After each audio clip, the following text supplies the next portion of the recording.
ټرمپ ته د اسلامي امارت د وسلو په تړاو تازه زبردست ځواب.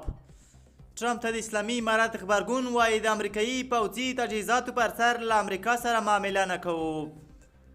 د اسلامي امارت د بهرنیو چارو وزارت وایي چې په افغانستان کې د امریکا پاتې وسلې اوس د دغه هیواد شتمني ده او کابل د دغو تجهیزاتو پر سر له دغه هیواد سره هیڅ راز معامله نه کوي.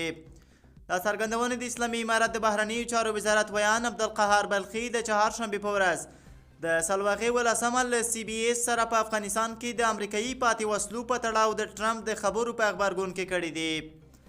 دا په داسې حال کې ده چې د امریکا ولسمشر ډونالډ ټرمپ د لوړې مراسمو له ترسره کېدو مخکې په یوې وینا کې ویلي و چې له اسلامي امارت د خپل پوځ د میلیاردونو ډالرو په ارزښت تجهیزات او وسلې بیرته غواړي.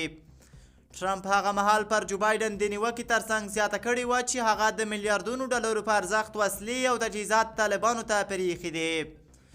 د ټرمپ په وینا د نوموړي دولت باید د اسلامي امارت ته یو څه اندازه پیسې ورکړي، خو دا ډله د امریکا وسلې او تجهیزات بیرته دغه هیواد ته وسپاري.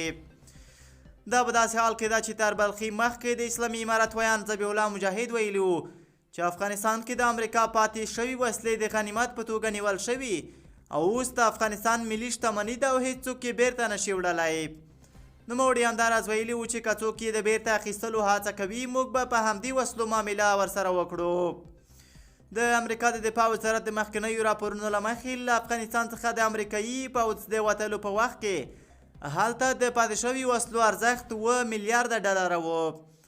د یادونې ده چې پر متحده ایالتونو د ډونالډ ټرمپ له دویم ځل واکمنېدو مخکې هم نوموړي په وار وار له افغانستانه د امریکایي ځواکونو د وتلو د پرڅرنګوالي او اسلامي امارت ته د پوځي تجهیزاتو پر پرېښودو توندې نیوکې کړې وې.